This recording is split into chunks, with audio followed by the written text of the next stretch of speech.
The document arrived at 300 station time, formatted as a courtesy notice.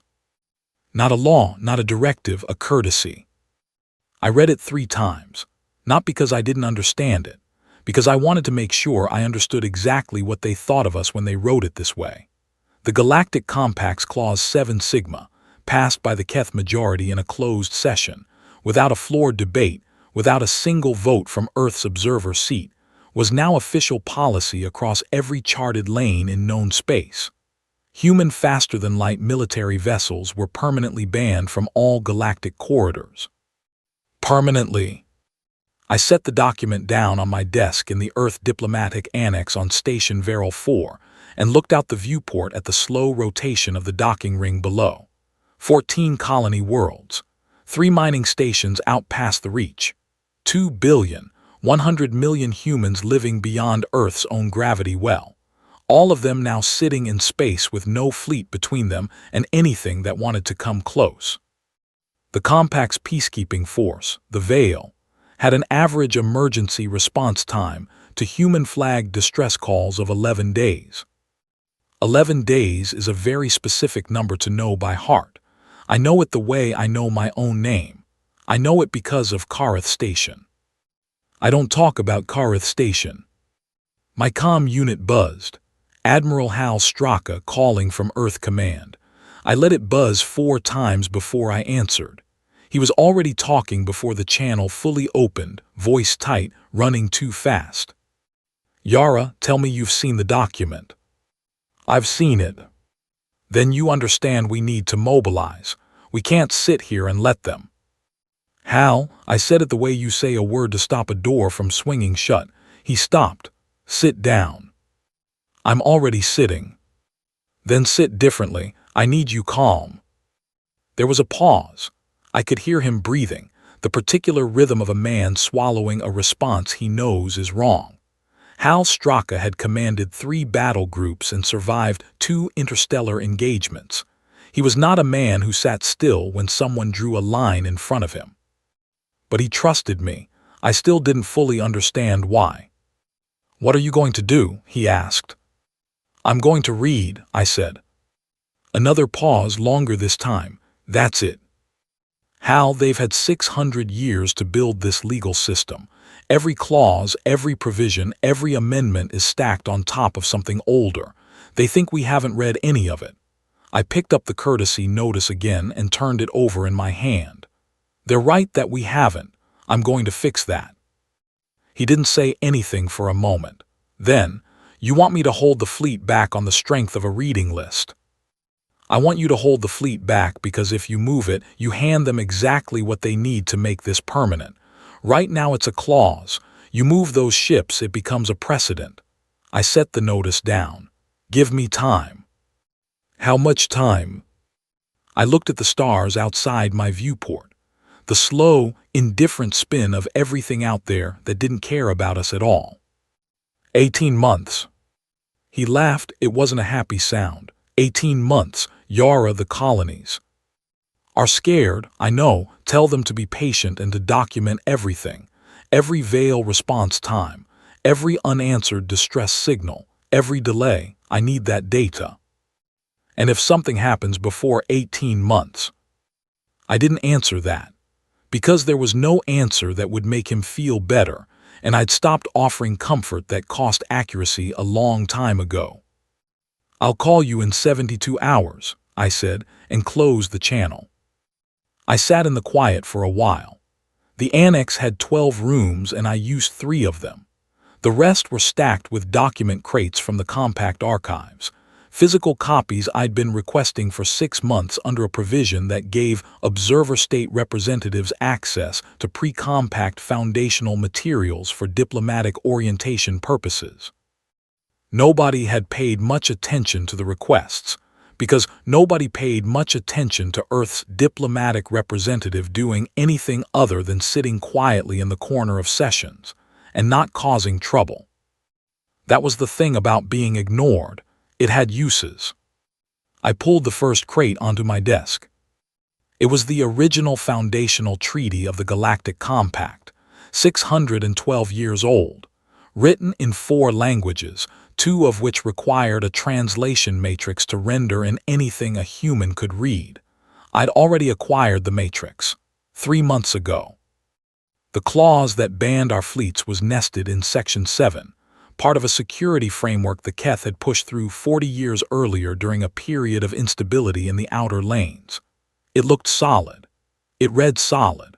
The language was careful and the precedent citations were long, and the whole thing had the particular weight of something that had been in place so long that challenging it felt like trying to argue with gravity. But gravity had rules too, and rules had origins, and origins sometimes had cracks. I found the first one at 700. It was a single line in an amendment ratification clause from 300 years before the ban was ever written. It said that any security provision affecting the sovereign movement rights of member states required unanimous consent from all spacefaring members at the time of ratification. Not a majority vote. Unanimous. Every spacefaring member.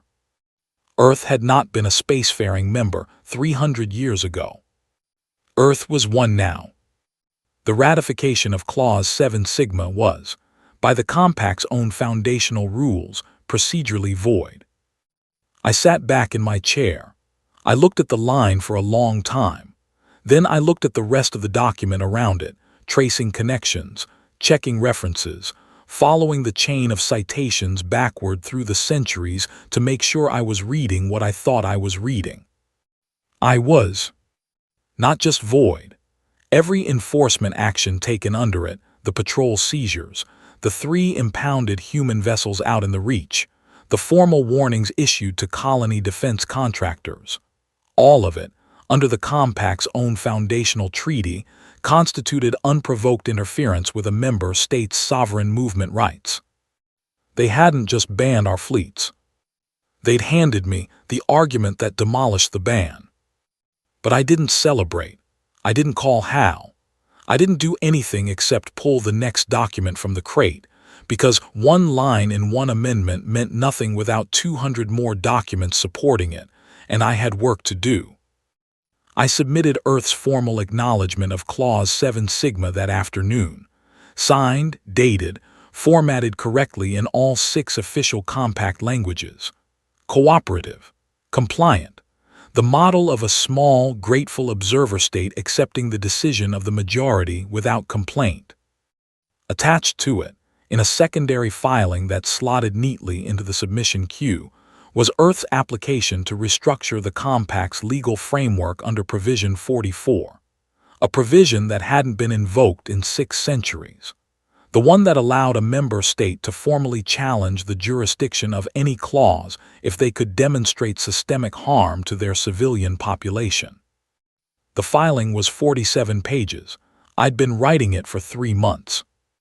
Nobody noticed it in the queue. Why would they? Earth filed a lot of paperwork that nobody read.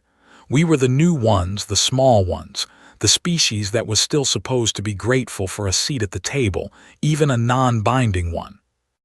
I turned off my desk lamp at 200. The crates were still stacked along every wall. The translation matrix was running on 3 documents simultaneously, the soft blue light of it painting the room in pale lines. I had 18 months.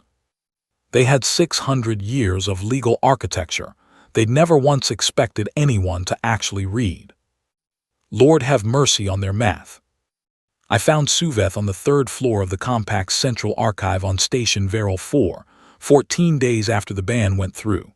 He was a Thelian, which meant he was roughly the shape of a large question mark, his upper body permanently curved forward over whatever he was reading, his pale hands moving across documents with the focused care of someone who genuinely loved paper. Thelians were the Compact's archivists, historically. They cataloged. They organized. They did not typically get involved in politics.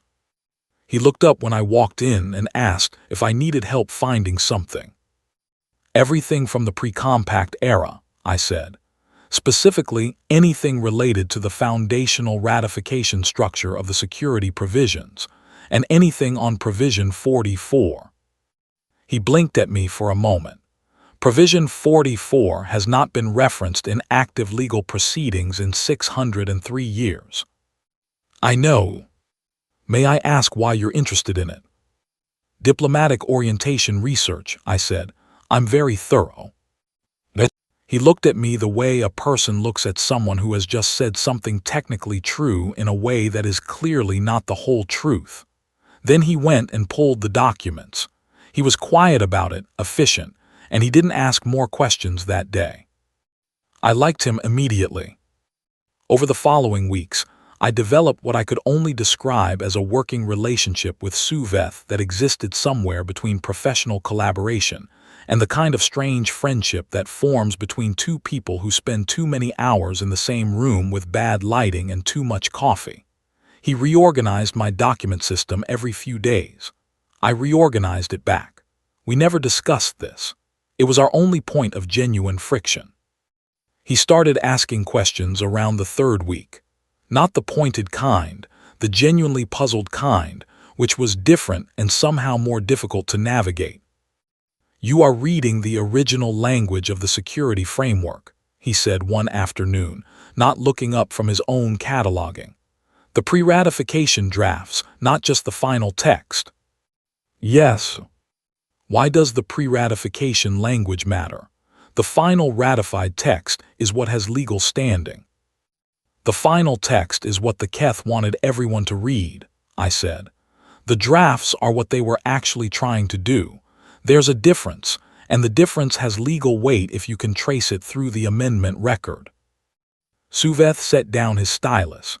He looked at me with an expression I'd come to recognize as his version of alarm, which was subtle enough that I'd missed it the first 4 times I'd seen it. Commander Os, are you building a jurisdictional challenge to Clause 7 Sigma? I didn't look up from my screen. I'm doing diplomatic orientation research. You have requested 947 documents in the past 3 weeks. I'm very thorough. He was quiet for a long time. Then he picked up his stylus and went back to cataloging. I will find you the pre-ratification drafts from the amendment cycles between 250 and 310, he said. They are in a physical storage section that requires a specific access form. I will acquire the form. I looked up then. He was already walking toward the back of the archive. The documents from that period were where everything became structural. Not one broken link, but a whole chain of them. The unanimous consent requirement I'd found in the foundational treaty wasn't an isolated anomaly. It was a principle that threaded through the entire ratification architecture of every major security provision the compact had passed in its first 2 centuries. It had been quietly sidelined in the 3rd century when the Keth bloc consolidated its majority, not removed, just buried under newer language that assumed it was no longer operative. But it was still there, and it still applied to any provision affecting movement rights. I mapped it across 11 documents, then 20, then 60. By the time I was done, I didn't just have an argument against Clause 7 Sigma. I had an argument against the legitimacy of 8 other major security provisions, 5 of which had active enforcement actions running against non-majority member states at this very moment. Small species, quiet ones who'd accepted restrictions on their movement, their defense spending, their communication protocols, because the compact said so, and the compact was the law and the compact had always been this way. It hadn't always been this way. That was the point. I printed the core documents in physical form and stacked them on my desk in order of citation chain. The stack was 43 centimeters tall. I reorganized it twice.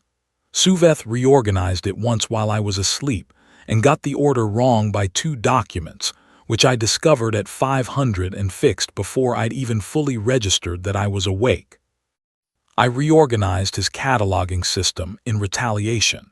He noticed by mid-morning and gave me a look that communicated profound disapproval without a single word.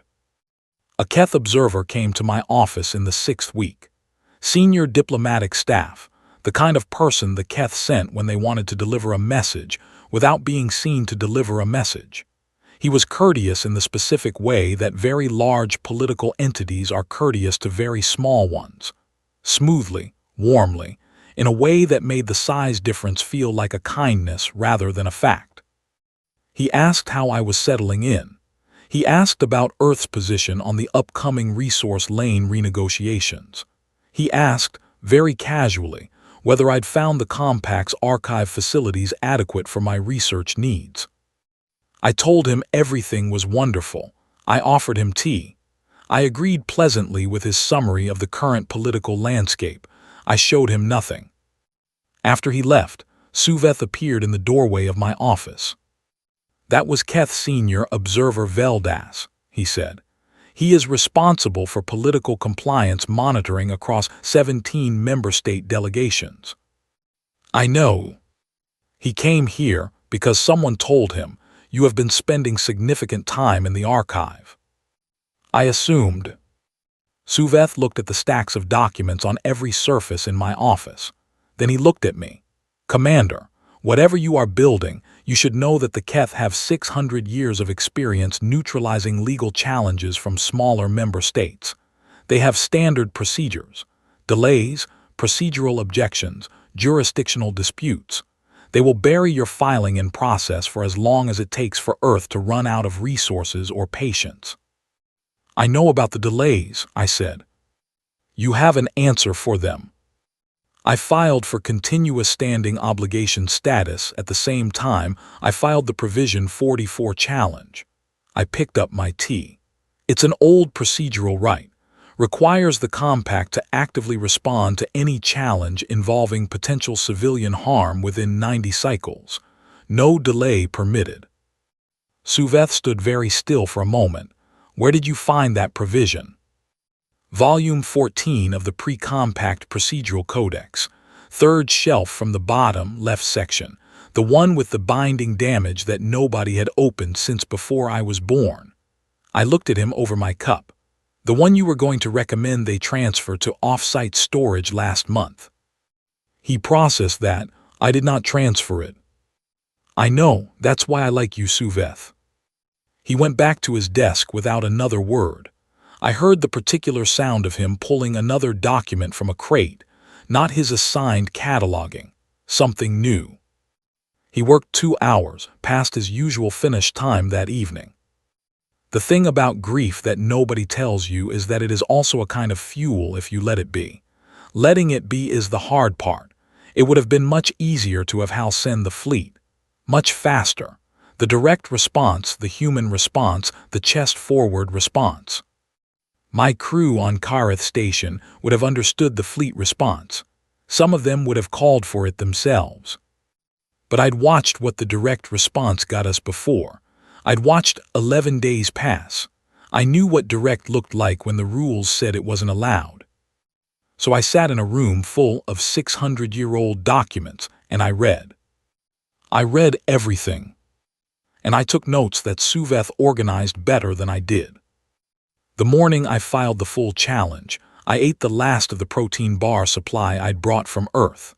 I had been rationing them for 6 weeks by that point, not because I couldn't get food on Varol 4, but because somewhere around week 3 I'd stopped being able to make decisions about meals, and the bars required no decisions at all. You ate them. They sustained you, the end. I put the wrapper in the recycling unit and submitted the filing at 6:09. 1,412 pages. Cross-referenced, indexed, annotated. Available in all 6 compact official languages including Velshani, which took a specialized rendering system 38 hours to produce correctly because Velshani was tonal and written simultaneously on 2 spatial planes, and most translation systems treated it as decorative rather than functional.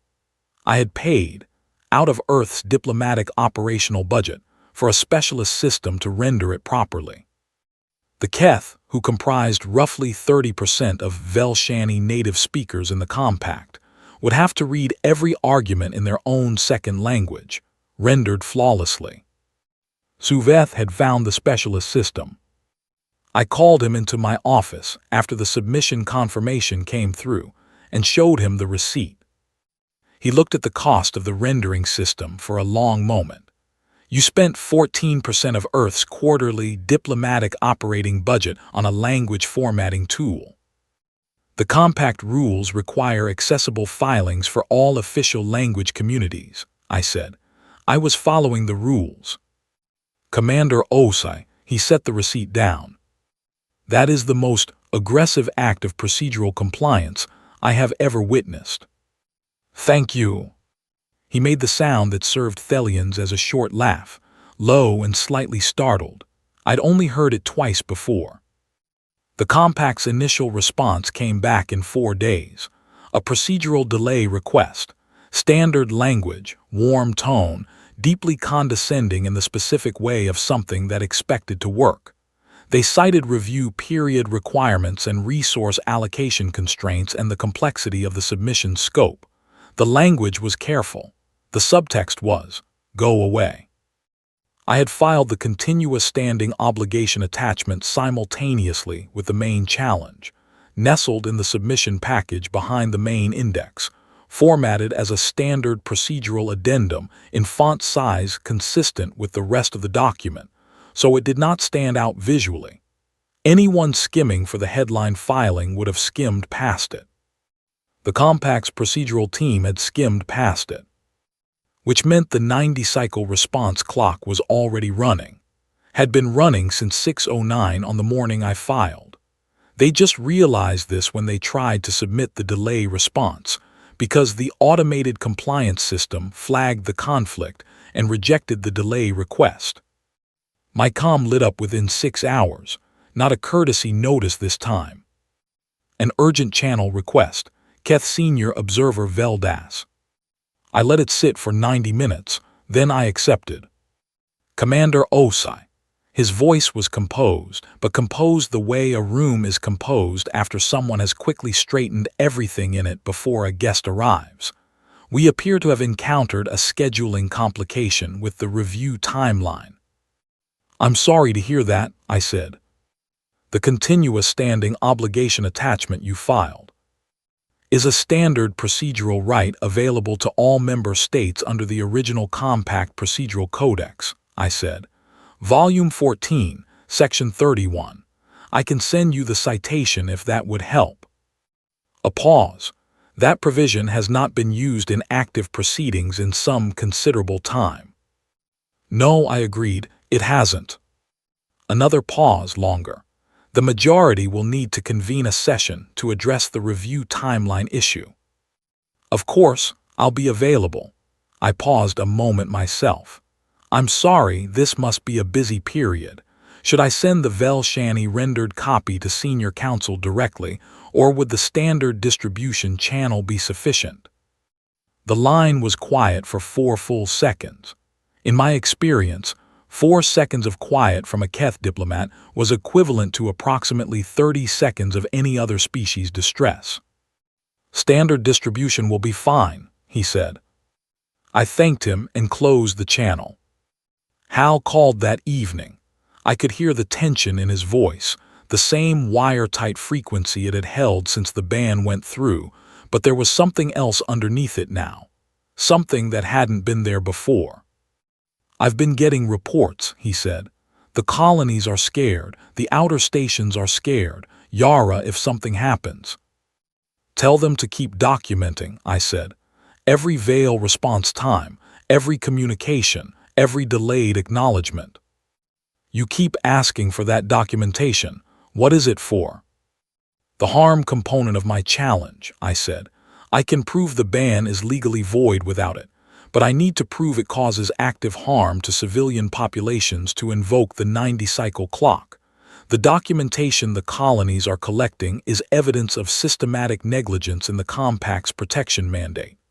I leaned back in my chair. They're not just witnesses, Hal. They're building my case. He was quiet for a moment. Then, how much longer? 30 cycles from tonight, I said, maybe less. I heard him exhale. I've got crews ready, the moment this changes. Not before.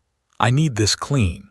The moment those ships move before the legal ruling, the Keth have grounds to escalate and everything I've built becomes a secondary issue. Understood, he paused. You eating? I looked at the empty protein bar wrapper I hadn't thrown away yet. It was still on the corner of my desk. I don't know why I hadn't recycled it. Yes, I said. Actual food. Relatively speaking. He made a sound that wasn't quite a laugh. 30 cycles, he said, like a prayer or a promise. I'll hold. The emergency Keth session convened 12 days later. First emergency session of the full majority in over 2 centuries, according to Suveth, who had been tracking the meeting records since I gave him access to the scheduling archive feeds.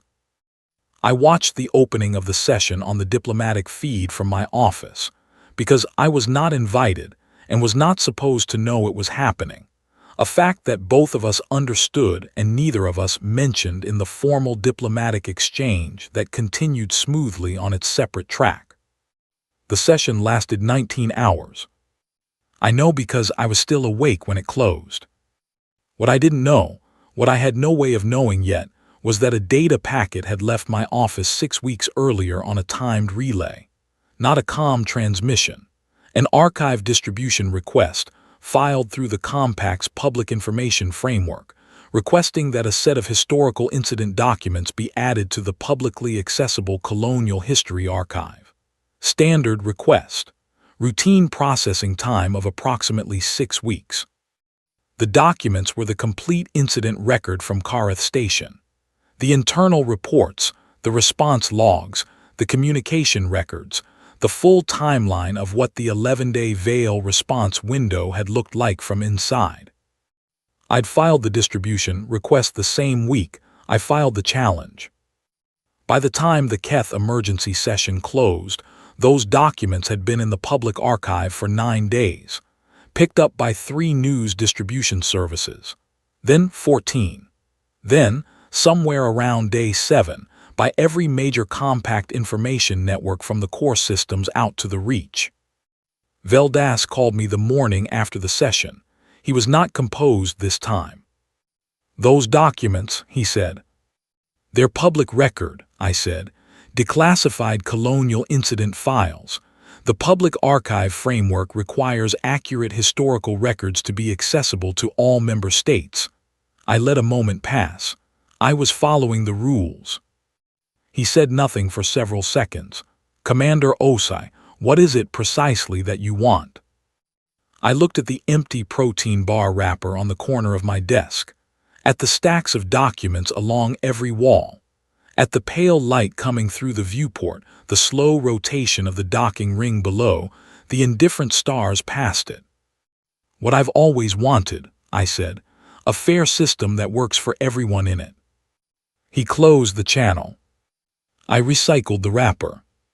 30 cycles, the clock was running, and the galaxy was starting to pay attention. I had been to the Grand Compact Chamber twice before. Once for the formal presentation of Earth's observer credentials, 6 years earlier, when I was still new enough to the role to be genuinely moved by the scale of the place. Once for a routine session on resource lane allocations that lasted 11 hours and accomplished nothing I could detect. This was different. I walked in alone. My legal team was back on Earth. I had sent them 2 weeks before the session, partly because the cost of keeping them on Veril 4 was straining the operational budget past what I could justify, and partly because this next part was not a legal argument. The legal argument was already in the filing, 1,412 pages of it. I didn't need to bring lawyers to repeat what was already in the record. What I needed was the room. The chamber held representatives from 214 recognized spacefaring species. The ceiling was 300 meters at its highest point, designed in the Compact's founding era to communicate the weight and breadth of the civilization it housed. It worked. It was supposed to make you feel small, to make your concerns feel proportional to the size of what surrounded them. I had decided on the way in that the ceiling was wrong about me. I found my seat, which was in the observer section, non-voting, designated by a small placard with Earth's flag symbol. The chair was slightly too narrow for human proportions, a design detail that had apparently never been addressed in 6 years of Earth's membership. I sat in it anyway. I sat straight. The Keth lead counsel opened the session. His name was Rathvel, and he was, by any reasonable measure, excellent at what he did. He had argued 39 cases before the grand session and won 36 of them. His voice had the particular quality of complete certainty, the voice of a person who has never seriously doubted that the room would agree with them before they finished speaking. He spoke for 2 hours and 14 minutes. I counted. I had nothing else to do. Since my speaking time would come at the end, and I had brought nothing with me to read.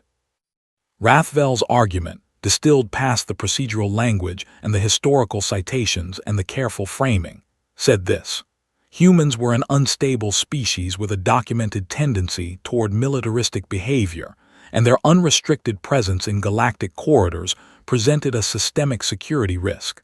The compact existed to provide order. Clause 7 Sigma preserved order. Earth's challenge was an attempt to prioritize one species' preferences over the collective safety of all. He used the word preference 4 times. Not rights, not security, preference. When he sat down, the chamber monitor indicated it was Earth's representative's turn to speak. I stood up. I had written my opening argument, had been writing it in various forms for most of the past 18 months. The document on my tablet was 31 pages long, organized into 7 sections, thoroughly cited. I did not open the tablet. I looked at the chamber. 214 species, their representatives arranged in the sweeping rows of the delegate seating, their translation systems running, their attention pointed at me in a range of ways from genuinely interested to professionally neutral to the particular quality of stillness that meant they had already decided I would fail. Before I address the legal record, I said, I want to read some names. I took a single card from my jacket pocket. I had written them by hand.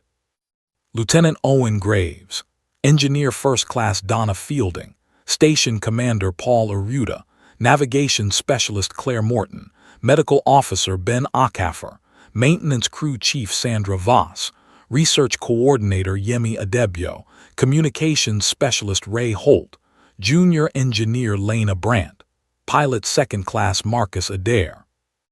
I put the card back in my pocket.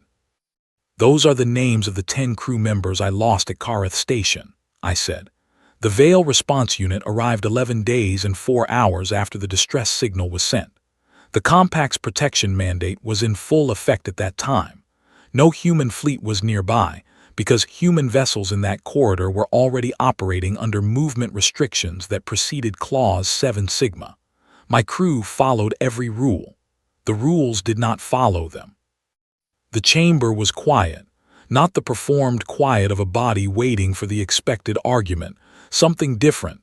I'd spoken for less than 90 seconds. I sat down.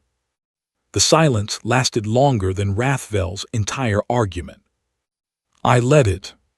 Then I opened my tablet and began to speak. What I laid out over the next hour and 40 minutes was not, at its core, an argument about human fleets. Rathvel had framed it that way. The Keth had framed it that way from the beginning, because if the question was, should this specific species have ships, then it was about us, and about the majority's authority to make that determination, and about whatever characterization of human behavior they wanted to put on the record. I had changed the question. The question I was answering was, does the Compact's protection mandate actually protect the members it claims to protect? I had the data, 18 months of it. Response times across 83 documented distress events from non-majority member states in the past decade. Average Vale response time to core system member calls, 1.4 days. Average response time to outer corridor, non-majority member calls, 9.2 days. The gap was not random variation. It was systemic, and it was documented, and it had a name. Then the legal architecture, the unanimous consent requirement, the ratification void, the chain of citations running from the foundational treaty through 3 centuries of amendment records, all of it indexed, all of it cross-referenced. I did not argue that Clause 7 Sigma was unfair. I argued with the compact's own documents that it had never been legally valid. But I did not stop there, because stopping there was still the argument about us. What I asked for, when I reached the final section, was not the lifting of the human fleet ban.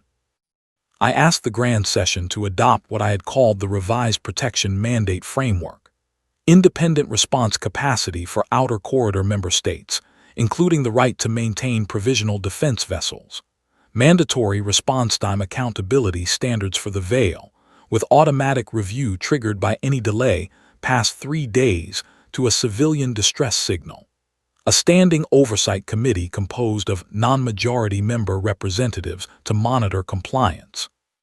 Not for humans, for every small species sitting in a chair too narrow for their proportions in a room designed to make them feel like preferences rather than members. There were 214 species in that room. The Keth majority represented 41% of the votes. The rest were distributed across species ranging from significant to barely counted. I had spent the last 6 weeks in between document reviews and protein bars and translation matrix runs, sending detailed briefing packages to the diplomatic representatives of every non-majority species with a documented response time gap in the data. Not advocating, not lobbying, just sending the numbers, the compact's own numbers, in their own languages, with the relevant legal citations attached. Just being very thorough. Rathvel's rebuttal was sharp. He was good, and he adapted faster than I expected, pivoting from the human threat framing to an argument about stability and the risks of fragmenting the compact's unified security architecture. It was a reasonable argument, delivered well.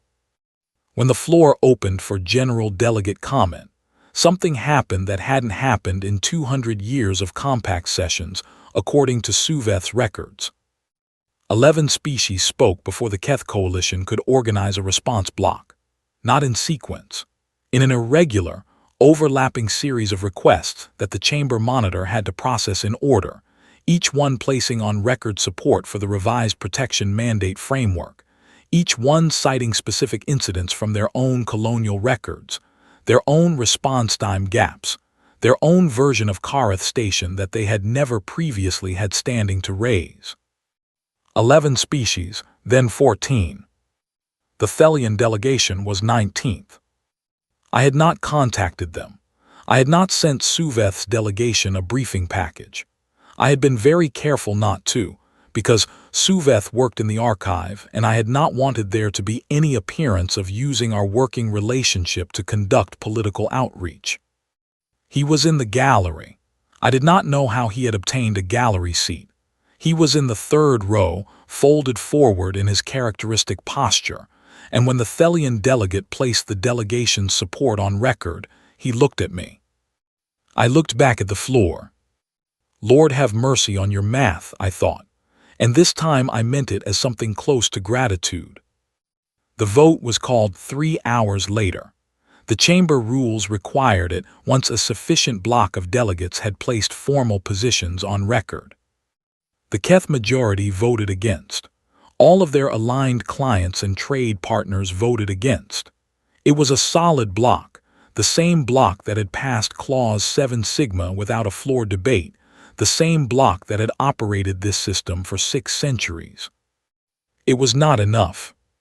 The non-majority vote, when it consolidated, carried with it not just numbers but the specific legal weight of the continuous standing obligation clock, which meant that a failure to pass a resolution addressing the documented civilian harm would have triggered an automatic compact review process that the Keth had even less appetite for than the framework vote. They had built a legal system designed to keep smaller members compliant.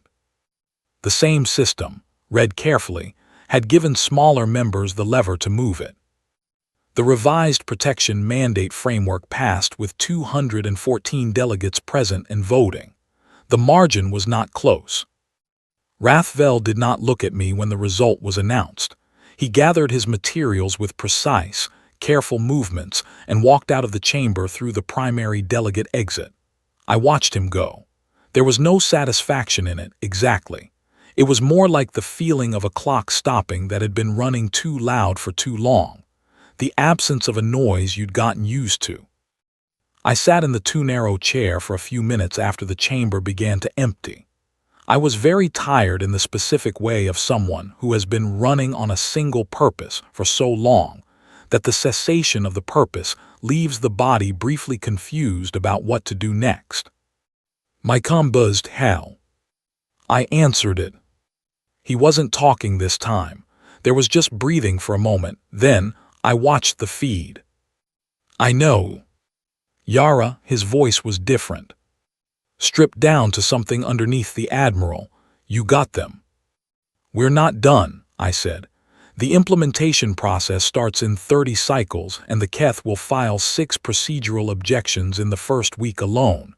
I need the fleet ready, Hal, but not moving. Ready. Ready, he confirmed. Everything you need. I stood up and straightened my jacket. The chamber was nearly empty. The ceiling was still 300 meters high and still designed to make you feel small. I walked out under it without looking up. I found out about the Naming Convention from a compact administrative notice sent to my office 7 days after the session. The revised protection mandate framework had been formally catalogued in the Compact's legal registry as the OSI provisions. I called the administrative office and asked them to change it. They said the naming of significant legal restructurings after their primary architects was standard compact practice and not subject to alteration by the architect in question. I told them that was the most counterintuitive policy I had encountered in 6 years of working with the compact, which was saying something given the document I'd found in Volume 14. They thanked me for my feedback. The OSI provisions it was. I found this deeply irritating in a way I could not fully articulate, which probably meant something about how much easier it was to fight for things than to let them be named after you. Hal called about the parade. He had apparently been planning it since the session vote, which meant he'd been planning it before the vote was confirmed, which was very Hal. I told him to use the budget for commissioning response-ready vessels with proper medical bay capacity and range specifications that covered the outer corridor approach lanes. He argued not strongly. He knew I was right. You could take a week, he said. Just a week. Come home, eat something that isn't whatever you've been eating. I have 17 implementation disputes to manage, I said. They'll still be there in a week.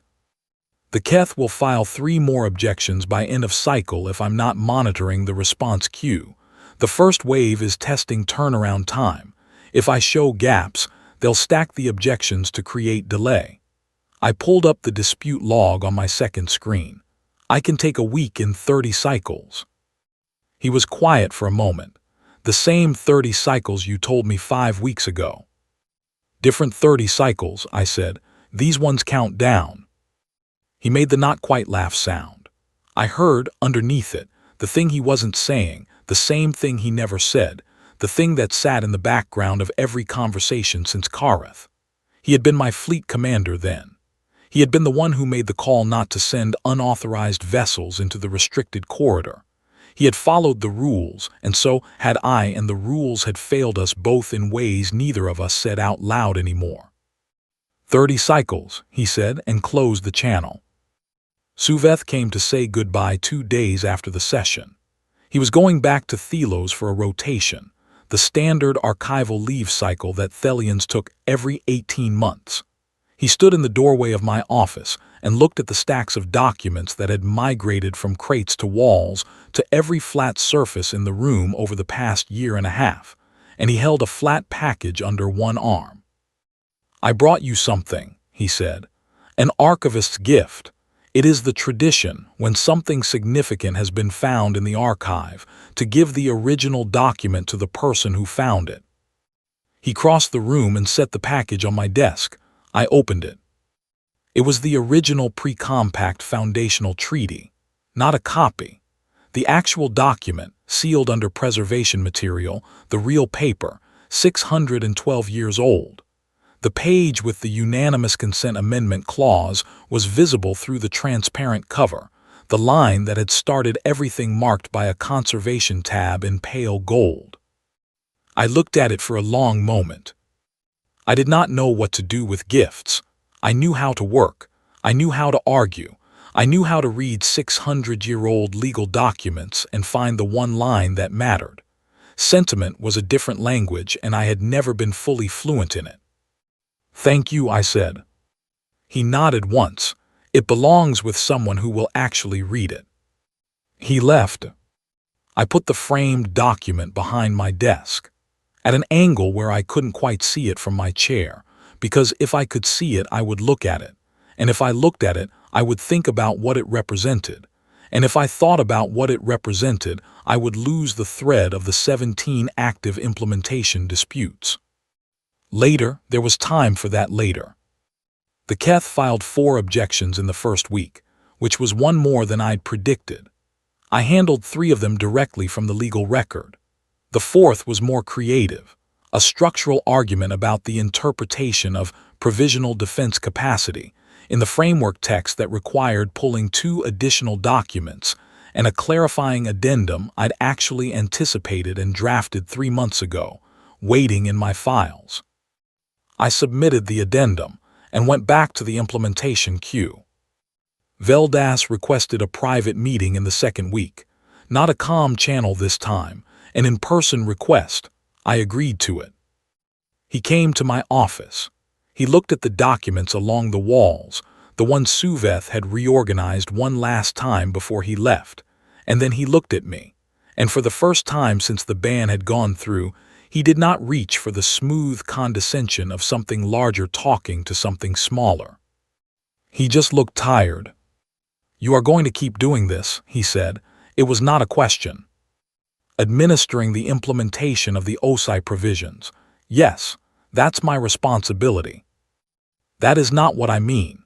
He sat down in the chair across from my desk, which nobody ever sat in because I had been using it as a secondary document surface. He moved 3 document folders to make room. "You found vulnerabilities in 6 other major security provisions. I know you found them. You were reading in that direction from the beginning." I let a moment pass. "The compact is a very well-built system," I said. "It just wasn't built for everyone in it. That's a correctable problem. And you intend to correct it." "One provision at a time," I said, "using the compact's own rules, which is, I believe, how change is supposed to work." He looked at his hands for a moment. When he looked back up, something in his expression had shifted in a way I couldn't entirely read, something between calculation and something older. "You named 10 people," he said, "at the beginning of your address." "Yes." "I read the Kareth records after they became public, all of them." He paused. "I have been with the compact for 41 years. I have voted for 17 security provisions in that time. I did not read the incident documentation the way your records showed it." There was nothing I could say to that, so I didn't say anything. He stood up. "The Keth will continue to file objections during implementation. I want you to know that I will not be coordinating those filings." He picked up his things and walked out. I sat with that for a minute. Not what it meant politically, though it meant quite a lot politically, just the fact of it. 41 years in the compact, 17 provisions, 1 set of incident records read fully for the first time.